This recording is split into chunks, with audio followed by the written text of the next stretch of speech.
J'étais jaloux de voir ces belles présentations produits que sortaient les plus grands SaaS du marché, avec des zooms automatiques, des beaux fonds d'écran, une génération de sous-titres et compagnie. Du coup, j'ai décidé de mener l'enquête pour savoir quel outil ils utilisaient pour faire ça. Et c'est là que je suis tombé sur le meilleur logiciel pour enregistrer des vidéos en partageant son écran. Et c'est ce que j'ai décidé de vous partager dans cette vidéo. Allez, c'est parti, on bascule sur l'écran. Avant de commencer, c'est pas une vidéo sponsorisée, c'est juste un énorme coup de cœur. Et regardez le résultat, le logiciel s'appelle Screen Studio et vous allez pouvoir enregistrer ce genre de vidéos sur lesquelles vous êtes peut-être déjà tombé ces derniers jours parce que tout le monde utilise ça. Stripe, Microsoft, Uber, Google, Vercel, Adobe. Vous voyez la liste des SaaS qui utilisent ça, c'est tout simplement magique. Regardez, vous avez un petit outil qui va vous permettre de générer ici des zooms automatiques parce que souvent quand on partage son écran, si on n'est pas sur un grand écran, bien souvent on voit rien du tout. Et je me suis dit mais c'est quoi ce logiciel qu'ils utilisent? Et j'ai trouvé Screen Studio qui va permettre de faire des zooms automatiques, d'avoir une génération de sous-titres, de changer le format aussi pour le mettre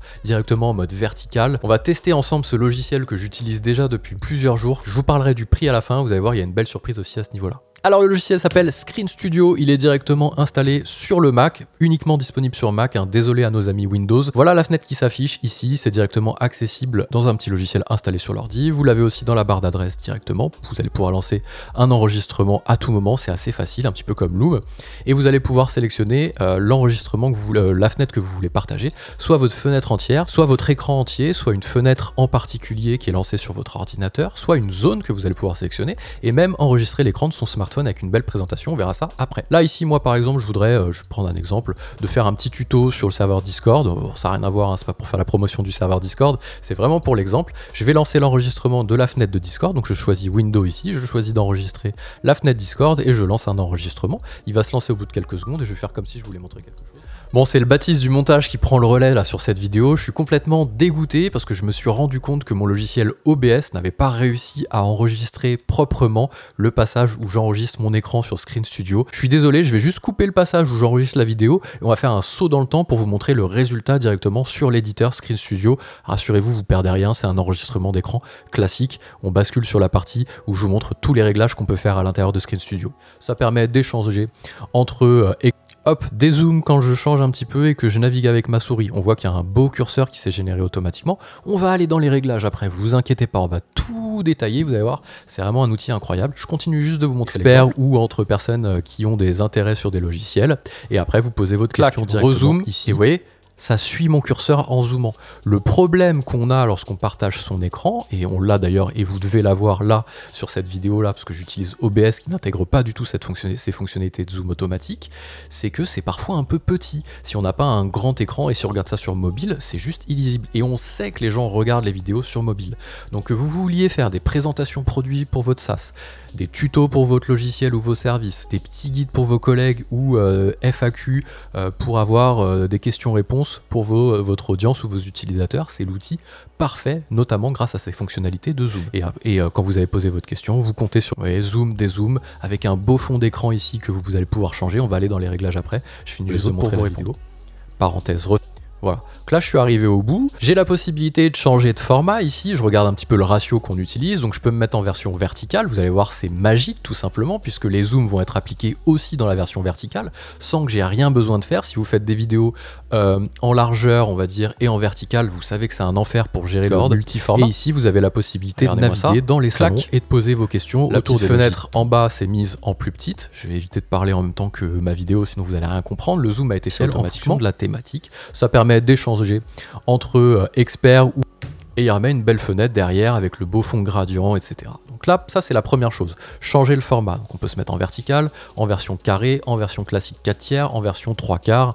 Vous choisissez un petit peu le format que vous voulez. En général, on utilise soit du 16/9, donc c'est du 4K ou du 1080p, soit du vertical en 9/16, donc c'est exactement la même chose, mais en vertical. Donc là, moi, je vais remettre en version wide.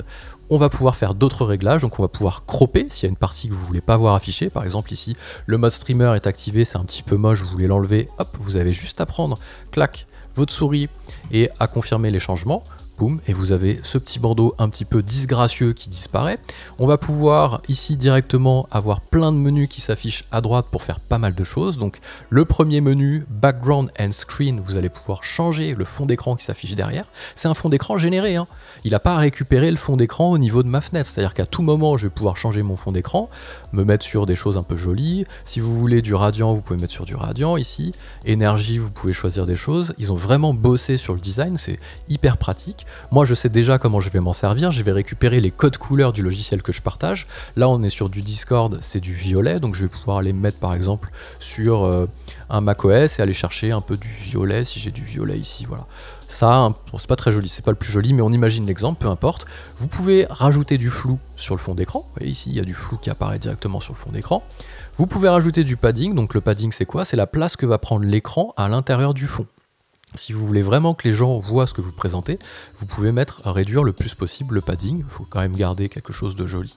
Vous pouvez arrondir les angles de votre fenêtre, donc là on va regarder ici en haut à gauche au niveau de la fenêtre. J'utilise pas Screen Studio pour enregistrer cette vidéo parce que c'est compliqué technologiquement, mais c'est clair qu'à partir de la prochaine vidéo, je le fais. Et là vous allez voir, regardez, hop, vous avez un petit round corner qui s'affiche, donc moi j'en mets pas trop, sinon ça masque les icônes, c'est pas joli. Je crois que j'avais mis du 10, qui était intéressant de mettre, et après on va pouvoir enregistrer les presets. Si vous posez la question tant que vous regardez la vidéo, on va pouvoir enregistrer des presets. Moi j'ai fait un preset main, vous voyez, qui s'est affiché automatiquement lorsque j'ai cliqué, avec déjà des réglages déjà tout faire. J'ai commencé un peu à cliquer dessus depuis ces derniers jours. Donc je vais pouvoir aussi avoir des petites fonctionnalités pour ajouter un petit liseré autour de la vidéo, c'est pas très joli, moi je l'ai enlevé. Avoir un shadow, donc des ombres qui vont se mettre autour de la vidéo, vous pouvez régler l'intensité de l'ombre qui s'affiche plus ou moins, je sais pas si vous voyez derrière la fenêtre, hein, entre la fenêtre et le fond d'écran. Vous avez des fonctionnalités avancées, donc ça je vous laisserai regarder, pas de problème. Ensuite on va passer sur le curseur. Là le curseur, vous allez pouvoir choisir la taille du curseur automatiquement. En général, le curseur est un peu petit lorsqu'on partage son écran, c'est pas hyper joli. Là vous allez avoir un beau curseur bien joli, vous allez pouvoir faire reset. Le développeur a bossé dessus, enfin les développeurs ont bossé dessus pour que ce soit déjà bien réglé en version par défaut. Donc moi je me mets souvent en version par défaut. Je vais pouvoir afficher aussi un touch. Imaginons vous présentez une appli mobile iPad, vous allez pouvoir afficher un touch ici directement. Ou alors le curseur macOS. Vous allez avoir tout un tas de réglages que vous allez pouvoir sélectionner ici. Je vous laisserai aller geeker. Moi je vais vraiment vous présenter les fonctionnalités de base. Après je vous laisserai aller télécharger le logiciel. Vous pouvez le télécharger, je fais une petite parenthèse, en version gratuite. Je mets le lien en description et le lien qui s'affiche normalement au-dessus.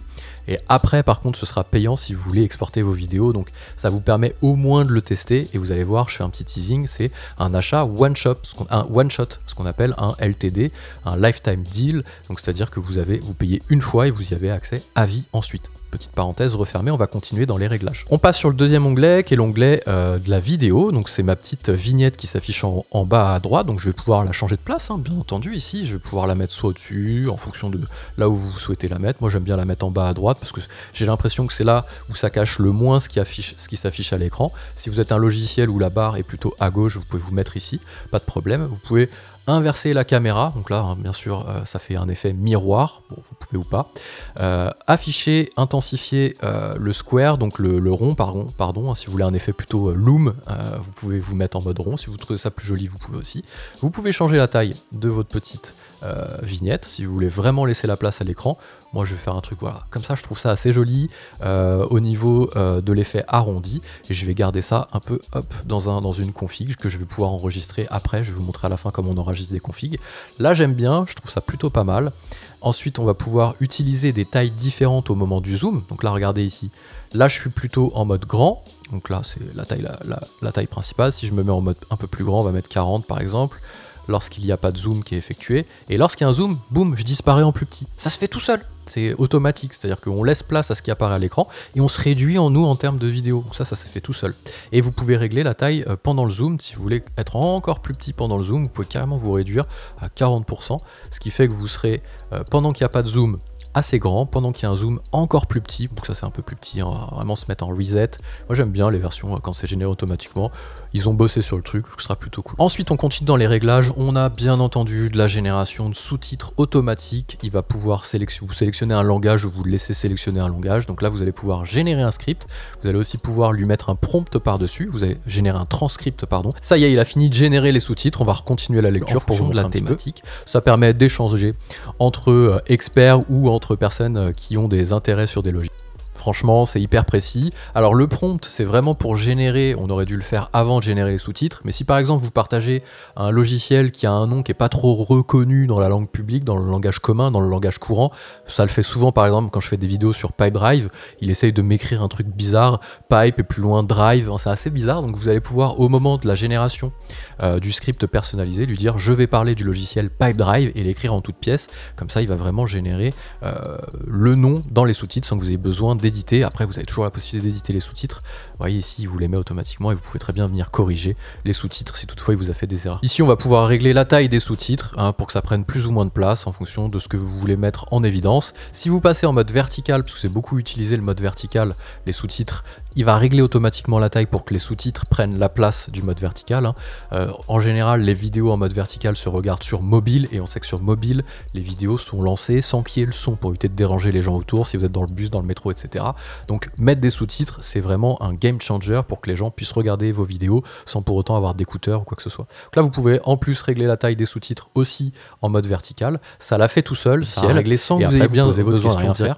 Les zooms se font tout seuls en mode vertical, c'est vraiment du bonheur, donc les sous-titres c'est un gros plus. Ensuite on va passer sur la partie audio, ici à droite vous allez pouvoir faire des petites fonctionnalités, muter votre microphone si vous ne voulez pas qu'on vous entende, éprouver la qualité, réduire le bruit d'arrière-plan, etc. Si vous êtes sur un espace où il y a du monde, etc., où vous entendez des brouhahs derrière, vous allez pouvoir faire un noise reduction derrière, donc ça moi j'ai un bon micro donc j'ai pas besoin, et au cas où vous avez enregistré le son qui vient de votre écran, vous pouvez aussi à tout moment l'enlever si vous vous rendez compte que ça rajoute un truc disgracieux. Donc voilà ce que vous avez au niveau des fonctionnalités. Si j'avais fait des raccourcis clavier au moment de l'enregistrement, j'aurais pu aussi régler les raccourcis clavier. Vous avez des petites animations au niveau lorsque vous zoomez ou dézoomez, on va se remettre en mode hop ici wide, lorsqu'on zoome et qu'on dézoome, la possibilité de naviguer. Vous voyez, vous avez des flous du motion design, enfin du flou de mouvement, pardon, je vais réussir à y arriver, que vous pouvez régler ici au niveau des cinématiques, le flou du curseur, ouais, plein de petites fonctionnalités, je vous laisserai aller geeker en profondeur, encore une fois le lien est en description. C'est pas une vidéo du tout sponsorisée, on m'a pas payé pour faire un test, je connais pas du tout le développeur, c'est juste un énorme coup de cœur, encore une fois je le rappelle. Donc vous voyez des petites fonctionnalités ici. Ensuite on va regarder dans la timeline, parce que les choses se sont générées un petit peu toutes seules, certes, mais vous allez pouvoir interagir dessus, rajouter des zooms si vous voulez en rajouter d'autres, en enlever si vous trouvez que ça fait trop sapin de Noël qui clignote dans tous les sens et qui va saouler les gens qui regardent et qui vont saouler les gens qui regardent votre vidéo, vous allez pouvoir régler tout ça. Alors déjà au niveau de la timeline, donc la timeline c'est ce qu'on voit apparaître ici, hein, vous allez pouvoir faire un petit peu de montage, donc si vous n'avez pas commencé tout de suite la vidéo, vous allez pouvoir la raccourcir, là vous voyez c'est assez simple à faire, donc soit vous prenez le début, ici vous raccourcissez, soit vous prenez la partie que vous voulez raccourcir, vous faites clic droit, split. Ok, vous auriez pu le faire aussi avec le petit ciseau, vous auriez aussi pu le faire avec le petit pomme B, hop, et vous avez plusieurs façons d'y arriver. Si vous connaissez les raccourcis de Final Cut Pro, vous ne serez pas dépaysé, ou DaVinci Resolve, c'est un petit peu la même chose. Si cette partie-là vous embête, vous la supprimez. Si vous voulez garder cette partie-là, vous pouvez la garder. Si vous avez des zooms qui apparaissent un peu trop tôt, que vous voulez raccourcir, vous changez la taille des zooms. Si vous voulez rajouter un zoom supplémentaire, vous pouvez rajouter un zoom supplémentaire ici, par exemple. Vous pouvez très bien aussi dire que vous voulez que le zoom il apparaisse sur cette partie de l'écran au moment où vous zoomez. Vous voyez à droite, vous voyez mon curseur. Donc là, bientôt, j'utiliserai Screen Tuto pour que vous voyez bien où je veux mettre l'accent sur la vidéo. Vous choisissez ici, vous mettez la taille, vraiment si vous voulez qu'on voit en tout petit, vous réglez vraiment le zoom. Ça aura pour effet d'appliquer le zoom uniquement sur ce zoom-là. L'autre, il restera vraiment en mode zoom automatique qui suit le curseur. Celui-ci aussi bouge pas. Vous avez des réglages vraiment que vous pouvez faire zoom par zoom. Si ce zoom-là vous plaît, vous pouvez le mettre par défaut ou l'appliquer à tous les zooms. C'est-à-dire que hop, tous les zooms prendront le même degré, un x 3,4, c'est énorme, ou faire un reset ici et mettre zoom en tant que défaut et appliquer à tous les zooms, ce qui fait que vous allez retourner à x 1,7 et vous allez pouvoir régler les choses comme ça. C'est vraiment hyper pratique, vous avez la possibilité de lire votre timeline, vous pouvez lire votre timeline en zoomant un petit peu dessus si vous voulez y voir plus clair, et vous pouvez aussi accélérer la lecture de la timeline pour lire en x2 si vous avez besoin de lire en x2, ce qui est hyper pratique. Je crois pas avoir la fonctionnalité, il me semble que c'est dans la bêta, en tout cas je l'ai pas retrouvé ici, de pouvoir lire en x2 si vous avez des vidéos longues que vous devez éditer, c'est hyper pratique. Je le disais à la fin, une fois que vous avez fait vos réglages et que vous voulez utiliser ces réglages dans d'autres vidéos, vous pouvez enregistrer un preset ici que vous allez pouvoir, je vais l'appeler ici test, hop, vous l'enregistrez, create new preset, il est disponible ici. Et à chaque fois que vous allez cliquer dessus, vous allez pouvoir rouvrir votre preset. Si vous voulez vous mettre en main, vous mettez en main. Si vous voulez reprendre le dernier que vous avez créé, vous pouvez aussi reprendre le dernier que vous avez créé sans problème. Si vous voulez y voir plus clair au moment de l'édition de la timeline et que vous n'avez pas besoin des options, vous pouvez réduire ici bien entendu. Ici vous avez la possibilité de réduire la qualité au moment du preview. En gros c'est quoi? Je vous explique. C'est qu'ici parfois si vous avez un ordinateur qui rame un petit peu, vous allez pouvoir au moment où vous éditez réduire la qualité de la vidéo qui s'affiche. Donc soit vous faites l'accent sur la qualité, donc là il vous affiche vraiment la qualité en 4K, meilleure qualité, soit vous mettez en mode performance pour pouvoir faire de l'édit, enfin du montage plus rapide avec une qualité ici dégradée, mais uniquement pendant le montage. Lorsque vous allez exporter votre vidéo, elle reprendra toute sa qualité en 4K et ce sera juste pendant le montage pour gagner du temps. Et vous allez pouvoir aussi vous mettre en mode économie d'énergie si vous êtes sur batterie et que vous avez besoin de garder l'économie de votre Mac parce qu'on sait que vous avez besoin de garder la batterie de votre Mac parce qu'on sait que utiliser un logiciel de montage sur un Mac, ça fait fondre la batterie comme neige au soleil, donc vous allez pouvoir préserver tout ça. Alors une fonctionnalité que je trouve incroyable, c'est le fait de pouvoir enregistrer l'écran de son smartphone avec une belle présentation. Donc là, quand vous avez lancé Screen Studio, vous pouvez choisir un écran, pas de problème, mais vous allez aussi pouvoir choisir soit un iPhone, soit un iPad. Et j'ai connecté ici, hop, je sais pas si vous voyez à l'écran, mon iPhone en câble. Il faut que l'iPhone soit connecté avec un câble à votre ordi. Vous sélectionnez iPhone, il va vous proposer, voilà, là il vous dit pas de problème, vous avez branché votre iPhone, puisqu'il l'a reconnu de toute façon, vous lancez l'enregistrement et vous allez avoir l'écran de votre smartphone qui apparaît à l'écran et vous allez pouvoir naviguer dessus. C'est de nouveau le Baptiste du futur. Je me suis rendu compte que lorsque j'ai voulu enregistrer l'écran de mon smartphone, ça avait fait exactement la même chose qu'au début, ça a complètement bugué, donc on se retrouve juste après, une fois que l'enregistrement de mon smartphone est terminé, pour vous montrer un petit peu les réglages qu'on va pouvoir appliquer. Mais bon, vous imaginez quelqu'un qui navigue sur le téléphone et qui enregistre son écran en même temps, voilà ce qui s'est passé pendant le bug. Les zooms automatiques ne se sont pas faits, mais je vais pouvoir les rajouter moi-même après à la main. Si je veux un zoom ici, alors je vais regarder où le mettre par exemple, voilà, ici ça commence à zoomer. Je pose mon zoom et il va zoomer automatiquement, vous allez voir sur le passage, vous zoomez, donc là on le voit pas encore. Boum, parfait. La seule chose qu'on peut pas faire, c'est d'avoir le curseur qui apparaît. C'est dommage parce qu'on aurait bien aimé avoir un curseur tactile. Et ensuite, en termes de fonctionnalité, c'est la même chose, à la différence près que vous pouvez choisir le modèle d'iPhone que vous voulez voir apparaître, la couleur de l'iPhone que vous avez. Ici, moi j'ai pris un Space Black. Vous pouvez choisir iPhone 14 Pro, iPhone 14. Il y a pas mal de choses qui sont mises. C'est ce qui va entourer directement votre smartphone. Moi j'ai mis un Space Black pour éviter de rajouter du bruit dans la vidéo, pour que les gens se concentrent vraiment sur l'écran du smartphone et pas sur la couleur du smartphone autour. Donc c'est plutôt cool. Le fond d'écran, bien entendu, est intégré. Ici, vous pouvez changer le fond d'écran, vous pouvez changer le motion blur. Tout ce que je vous ai montré est disponible, sauf que vous avez votre smartphone qui est directement dispo ici. J'avais réussi à faire quelque chose de similaire sur OBS, mais j'avais dû créer une scène à part et ça rajoutait de la friction. Là, c'est tout intégré. Vous avez juste à branchez votre téléphone, montrez sur quelque chose à l'écran et enregistrez, exportez, terminé. Vous avez fait une petite présentation produit ou un petit guide de quelque chose à faire sur smartphone, c'est vraiment très cool. Alors une fois que vous avez terminé votre projet, vous pouvez très bien l'enregistrer. Ici, il va s'enregistrer dans un dossier par défaut. Si vous fermez avec la croix, vous pouvez très bien save and close, donc l'enregistrer et revenir dessus. Si vous rouvrez, hop, là je vais refermer. Donc ici, je vais fermer la petite fenêtre parce qu'il me repropose d'enregistrer mon écran. Screen Studio est toujours ouvert, je vais pouvoir très bien ouvrir les projets récents et rouvrir ma vidéo qui s'est nommée toute seule avec un bon nommage pour pouvoir revenir plus tard dessus sans problème. Et une fois que vous avez terminé, vous allez pouvoir lancer un export. Là moi je peux pas vous montrer parce que j'ai pas encore pris la version payante, mais je vais très certainement à la fin de la vidéo le prendre de toute façon. Vous allez voir qu'à mon avis les prochaines vidéos, il y aura tous ces effets de zoom, etc. Je vais faire des tests parce que c'est vraiment incroyable.